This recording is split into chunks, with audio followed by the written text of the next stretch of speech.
¿Cómo están? Vamos a retomar el tema que preparo para mis alumnos en la Facultad de Medicina de la Universidad Autónoma de Nuevo León en la clase de ética. El día de hoy queremos hacer una eh, reseña en video de un libro que me parece muy importante, que es el de los Cuatro Acuerdos, y que lo utilizo como una herramienta muy importante para comprender el asunto de las actitudes. La pregunta es si podemos decidir sobre nuestro presente y nuestro futuro a partir del control de nuestras actitudes, recordando que las actitudes son una predisposición que aprendimos, nos fue enseñada, a veces de manera inconsciente, cargada de actitudes. Actitudes como las que han llevado a los policías que han ocasionado muertes de afro-norteamericanos en Estados Unidos. Son verdaderos crímenes de odio, de gente que tiene licencia para proteger al ciudadano. Sin embargo, el sistema operativo que les sembraron de niños los ha llevado a estos extremos de violencia que tienen a Nueva York y a muchas ciudades de nuevo en llamas, como lo estuvieron en la época de los Panteras Negras con Malcolm X, cuando entra Martin Luther King con una propuesta pacifista. Decíamos que de niños nos enseñaron a caminar, a hablar, a leer, a escribir, nos enseñaron a trabajar, desde maternal nos empezaron a preparar para el trabajo, pero no nos enseñaron a reflexionar, a pensar con un razonamiento lógico, a decidir fundadamente, a actuar asertivamente, a ser nosotros mismos, a ser felices. Y para ello, pues ya lo hemos dicho, tenemos nosotros la columna de valores que nos aproxima a esa posibilidad, o la columna de antivalores. Antivalores, el valor vida, valor mismo, trabajo, una buena trato hacia las personas, respeto, justicia, contra lo opuesto, que sería la violencia, la injusticia, la falta de respeto, falta de amor a la vida, etc. Entonces, pues la propuesta es que desde muy pequeños, desde maternal, debiera de enseñarse a ser asertivos, a valorarlo todo, desde la perspectiva de la ética, valores, y teniendo enfrente a los antivalores, que son el riesgo que debemos de evitar. ¿Cómo se enseña a la gente? Pues independientemente de la buena voluntad de los padres en las familias, hay sistemas socioeconómicos que enseñan a pensar, a conducirse de acuerdo al modelo socioeconómico, político imperante. De ahí que en la prehistoria pues seguramente se enseñaba el valor del ser humano, que era un recurso muy valioso para el grupo, para la tribu. También en el esclavismo pues enseñó al esclavo a ser esclavo, a estar siempre sometido, a no decir esta boca es mía, y al esclavista pues a ser autoritario, déspota, arrogante, cruel, injusto. Lo cual se arrastró esa cultura hasta la época del feudalismo, con los monarcas absolutistas, tiránicos. Entonces, ¿qué puede hacer? ¿Podrá ser asertivo el súbdito de una monarquía o el esclavo de un sistema esclavista? Pues definitivamente no. O nos liberamos todos, o componemos la situación todos, o de plano vamos a seguir siendo oprimidos todos. Viene la gran revolución francesa, la revolución norteamericana. Sin embargo, la francesa se abre al mundo y hace propuestas relacionadas con el respeto al ciudadano, traslada el poder del soberano, traslada el concepto de soberanía al ciudadano. Ahora la soberanía radica en los ciudadanos y el poder ya no es la monarquía, sino es la república. Pero hay maneras de entender a la república. Una, la república democrática, en la cual el ciudadano delibera, el ciudadano construye las leyes, el ciudadano manda y designa a las autoridades que van a formar parte del gobierno. También hay otro sistema que se dice republicano, pero no toma los principios de la Revolución Francesa, de la República, porque el único derecho que concede al ciudadano no es otro más que la libre aplicación de la ley injusta de la oferta y la demanda, en la cual no importa cuánto te haya costado ser médico, ingeniero, doctor o trabajar como albañil en una gran obra, te van a pagar de acuerdo a la demanda que haya de empleo, y así te haya costado un gran sacrificio el hacerte un trabajador, te van a pagar lo menos que pueda de acuerdo a esa ley absurda de la oferta y la demanda. Es todo lo que concede. Entonces, pues vamos a utilizar el libro de los cuatro acuerdos para tratar de cambiar el sistema operativo con que fuimos formados por uno más racional. Empezamos recordando la alegoría de la caverna, en donde hay personajes del sistema que están aprovechando una luz que viene de fuera o que la producen para proyectar falsas imágenes, como muy seguido lo hacen los medios informativos. Y la gente pues cree que eso que le están proyectando es la verdad. Aquí un esclavo se libera y nuestro deseo es que no sea uno solo. Él se liberó, conoció la luz, la iluminación, la verdad, quiso regresar a decirle a sus compañeros esclavos cómo eran las cosas y no le creyeron, por poco lo agreden de plano, ¿verdad? Para algunos casos en la vida real pues han habido muertes de Luther King, Gandhi, etcétera. Nuestro deseo es que seamos muchos, como aquí se ven, los que finalmente se resuelvan a abrir los ojos, a liberarse a sí mismo, puesto que nadie puede hacer ese trabajo de liberar a nadie.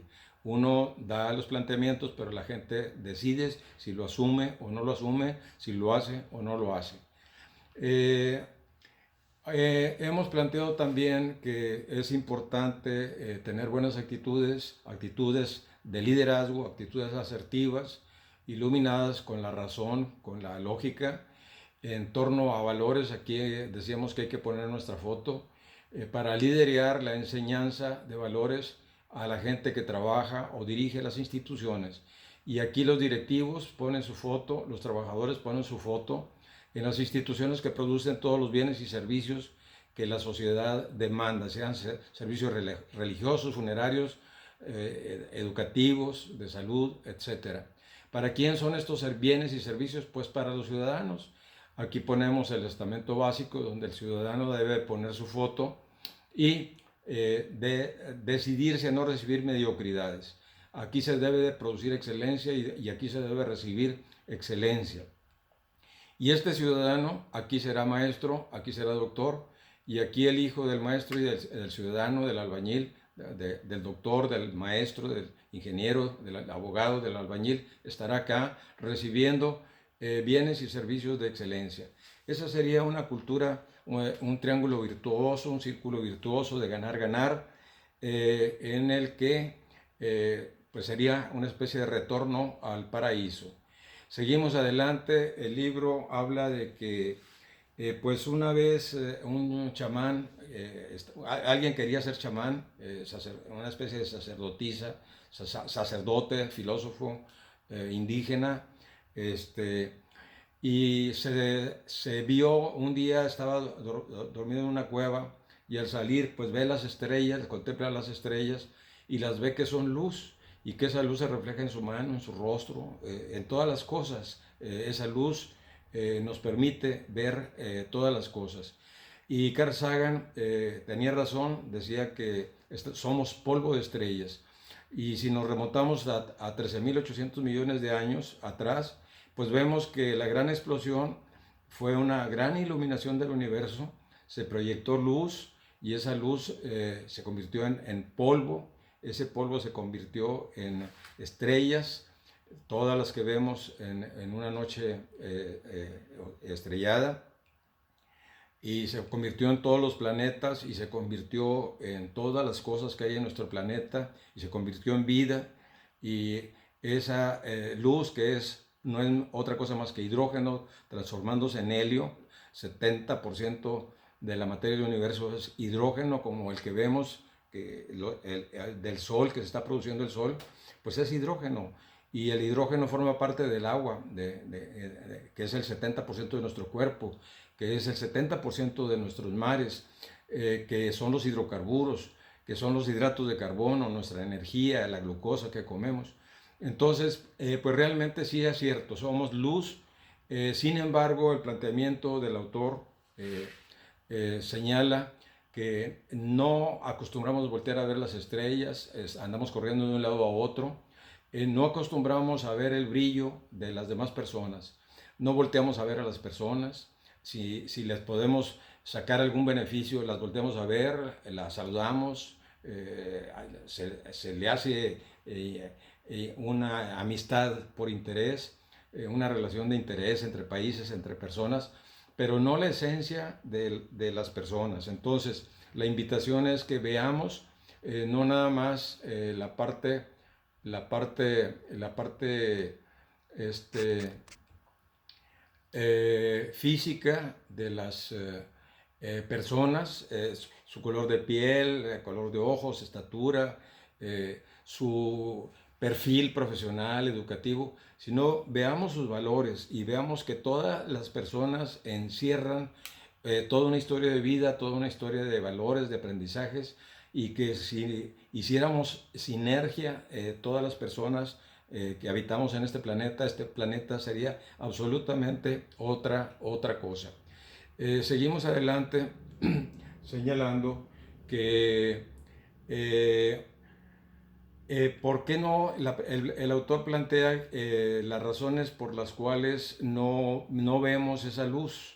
Pues simplemente porque existe una penumbra, esa luz que la tienen todas las personas.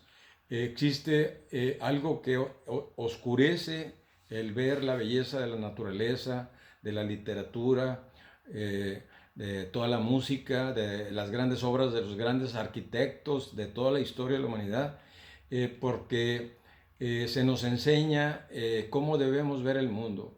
Se nos enseña que lo importante es prepararnos para competir, y para competir pues tienes que ser más que el otro, y el otro es tu prójimo, las demás personas, y las demás personas tienes que hacer notar que son menos que tú, que valen menos que tú, y las demás personas pues se defienden en esa misma mentalidad y van a pensar que tú eres menos que ellos. Entonces aquí se ha sembrado un aprendizaje desde pequeños para ser competitivos, pero una competitividad no colaborativa, sino una competitividad altamente destructiva.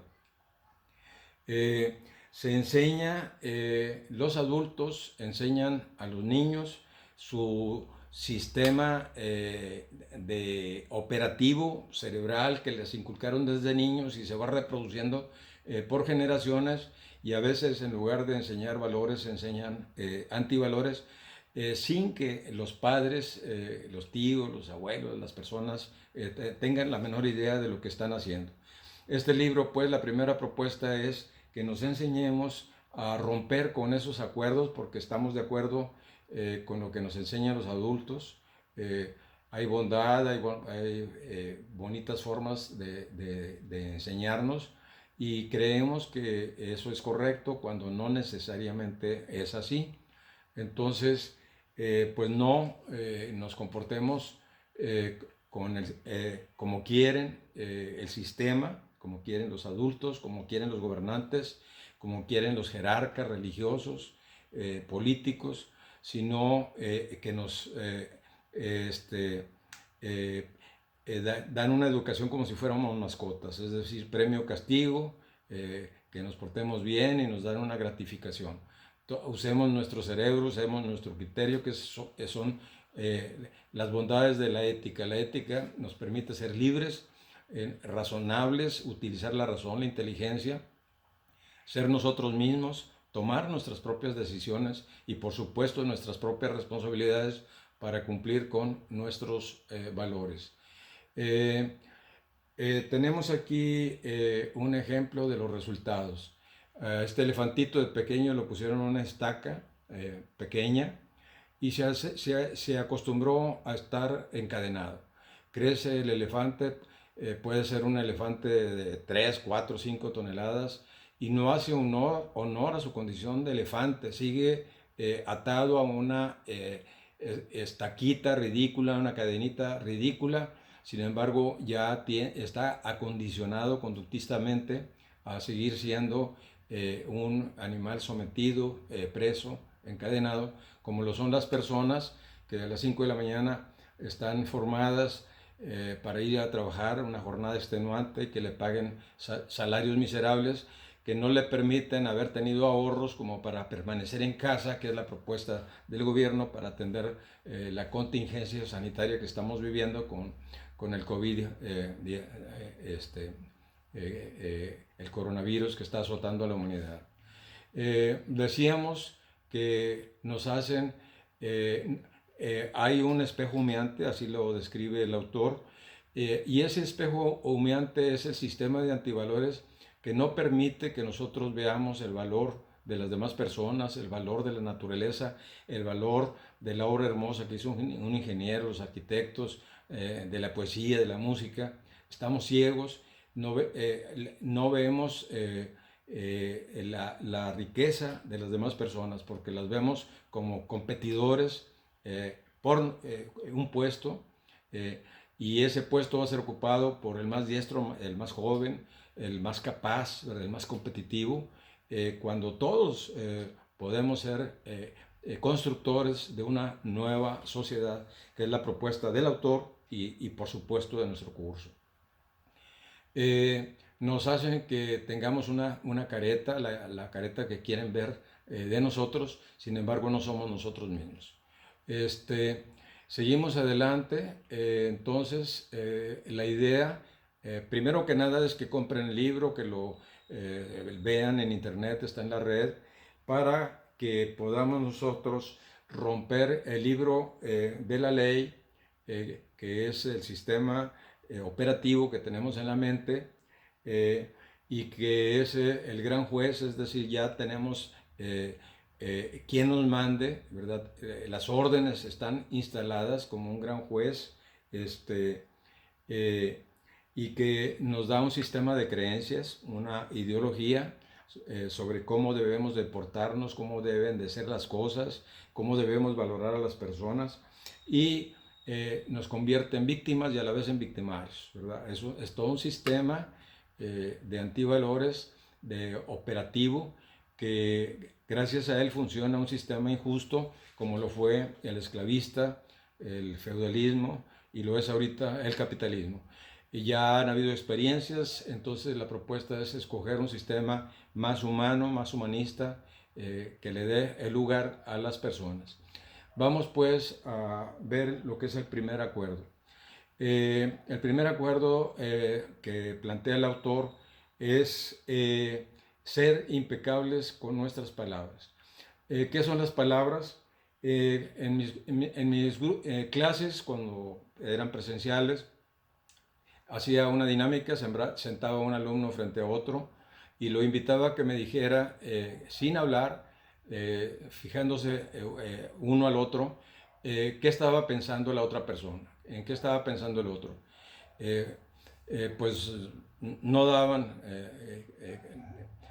decían lo que se imaginaban, pero lo que se imaginaban no era lo que estaba pensando la otra persona. Luego preguntaba al grupo cómo resolver el problema.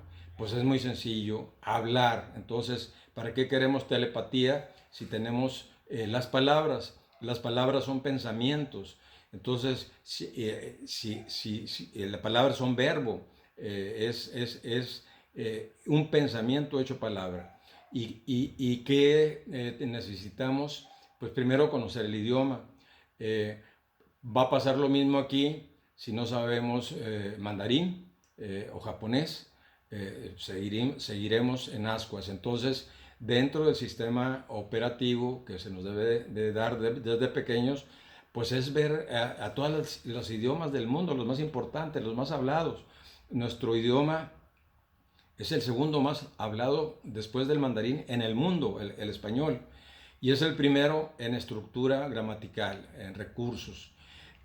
Sin embargo, no se le da importancia. La importancia que le dio Napoleón a la piedra Rosetta, que fue descubierta por un militar le dice a su cadena de mando que llega hasta a Napoleón que esa piedra es importante porque el mismo texto está en tres idiomas, jeroglíficos egipcios, griego y otro idioma de aquella época. Gracias a que sí se conocía el griego, se pudo saber, Champollion, un muchacho de 30 y tantos años, pudo descifrar los jeroglíficos egipcios. Entonces vemos que en plena guerra en Egipto descubren esta piedra y le dan la importancia que debe de tener la cultura, siendo militares, teniendo como medio de transporte las carretas, en lugar de utilizar una carreta para armas, municiones, alimentos, heridos, se la dan a esta piedra para llevarla a París, que luego pues, los ingleses invadieron a París y se la llevaron al Museo Británico en Londres. Ahí la pueden ver o en la red. Otro esfuerzo de darle importancia a las palabras de un gobernante, ¿verdad? Hammurabi, que recibe, según él, pues es una de las primeras religiones reveladas, porque Marduk, el dios Marduk, le da el código de la ley y ese código de la ley él lo convierte a Hammurabi en el código de Hammurabi, que son preceptos que se los hizo saber, escritura en piedra. Ahorita se nos cansa la mano por escribir a mano, ¿verdad? No queremos escribir nada, pues esta gente lo hacía en piedra. Esto es en el Museo de Louvre en París, ahí está esto como ejemplo. ¿Qué tipo de enseñanza se nos da? Pues la de los países dominantes. Aquí tenemos una multitud, 500 alumnos que aspiran a entrar a la Facultad de Medicina, eh, tomando un examen muy riguroso de dominio o de competencia en el idioma inglés. Sin embargo, esto se hace en toda la universidad, probablemente todas las universidades del país. Se exige un alto dominio del idioma inglés, que es el idioma de los negocios, ¿verdad? También de la cultura y todo eso, pero el interés en medicina, pues es que aprendan inglés. Sin embargo, el español, les digo a los alumnos, apenas aprenden unas cuantas palabras. Si aquí se saca el 70-80% del idioma inglés, algunos el 100%, algunos varios idiomas, sin embargo en español andan con un 40%. Repiten las palabras como las repite un perico, cabeza amarilla, veracruzano, ¿verdad? Sí, pues, repite la palabra, pero pídanle que les diga qué significa esa palabra y háganlo, los invito a que hagan ese ejercicio y van a ver que no se puede. Entonces, ¿cómo hacer uso adecuado del idioma, de las palabras? Que es la primera propuesta que nos permite comunicarnos asertivamente, establecer diálogos constructivos con los demás, si no conocemos nuestro idioma, ¿verdad? Por otro lado, hay otro idioma que es el de la asertividad. Y para empezar, ya hay un mensaje cuando nosotros saludamos. Aquí son los criterios de una conducta asertiva. Primero, pues saludar, pues ahí estamos diciendo que somos amigos, ¿no? No somos enemigos, estamos invitando a la otra persona que baje la guardia, sus temores. Más si nos presentamos, si establecemos contacto visual como yo lo estoy estableciendo con ustedes, si la expresión facial es amistosa, no es desinteresada, no es de enfado, ¿verdad? No es de coraje. Entonces, esa es otra forma, el lenguaje corporal, el volumen y tono de nuestra voz. Si nosotros elevamos la voz, si nosotros utilizamos una entonación agresiva, pues la respuesta va a ser puntual. La duración de las respuestas, la puntualidad y la precisión para responder, no andar con rodeos, el no tener miedo a decir que sí y no tener miedo a decir que no. Con todo eso es ser asertivo. Y si quieres puedes decir por qué. O si no, basta que no aceptes algo. Eh, Algo más es la dificultad que se tiene para expresar una negativa, etcétera. Bien, las palabras son poderosas. Estos fueron primero pensamientos, fueron palabra, y esas palabras movieron multitudes hacia verdaderos tragedia mundial, la Segunda Guerra Mundial. Aquí la diferencia, esto fue real en los campos de concentración nazis, fue mensajes negativos que fueron pensamientos, luego palabras y luego verdaderos crímenes. Crímenes como el que sufrió esta niña de 14 años, polaca. Le habla a un guardia en alemán, pues no entiende, ¿verdad? Le da órdenes, la bofetea, la hace sangrar. Tenían una cámara escondida, la toman la foto y quedó para la historia. A esta niña la asesinaron inyectándole pues una sustancia química en el corazón, directo al corazón. Los cremaban en cámaras de gases, todo eso, pues eran cosas horribles. Entonces tenemos que las palabras no se las lleva el viento, las palabras quedan, las palabras llevan mensaje de muerte, o pueden ser palabras constructivas, de amor o de odio. Entonces tenemos cuidado con las palabras. Con esto, pues tenemos que es muy importante el utilizar, hacer uso apropiado del idioma, tener cuidado con nuestras palabras. Cada palabra lleva siglos de historia, milenios, y vamos a las etimologías griegas, latinas, romanas, vienen desde Babilonia. Nuestro idioma tiene más de un 40% de palabras árabes, muchas palabras de nuestros ancestros indígenas, y tienen significados muy importantes. Cada palabra se ha defendido a través de la historia y es una cápsula de cultura, de conocimiento. Entonces, todas las palabras del mundo, de todas las culturas, los dialectos son valiosos, y por supuesto el nuestro. Entonces, rescatemos. Vamos a seguir viendo cosas que afectan a nuestras buenas actitudes o a nuestras malas actitudes en las siguientes colaboraciones. Va a ser las partes 6 y la 7, probablemente la 8, sobre esta reseña editada del libro de los 4 acuerdos. Seguiremos con no tomar nada personal, ¿verdad? Lo que otros nos digan con su lenguaje verbal, facial, expresiones, actitudes, pues es lo que tienen en la cabecita, ¿verdad? Es lo que tienen en la cabeza. Y si nos ofenden, nos insultan, pues es lo que tienen en la cabeza. Si nos hacen una propuesta, pues escuchémosla, ¿no? Veamos en la otra persona alguien que tiene una historia de vida, de aprendizajes, que también como nosotros quiere ser feliz, y que es más fácil que seamos felices todos haciendo sinergia que compitiendo de una manera destructiva. Bien, nos vemos en la siguiente colaboración. Van a ser 4 acuerdos y cómo romper, toda una estrategia de cómo romper los malos acuerdos, los acuerdos negativos que nos hacen la vida infeliz a todos y hacemos la vida infeliz de los demás. Que la pasen muy bien, mis mejores deseos, cuídense, y seguimos en mi canal de YouTube. Suscríbase. Es material que ojalá les sirva a mucha gente, lo pueden compartir. Yo lo comparto no nada más con mis alumnos, con los alumnos de otros grupos, de otros años de la facultad, y por supuesto con la comunidad. Que la pasen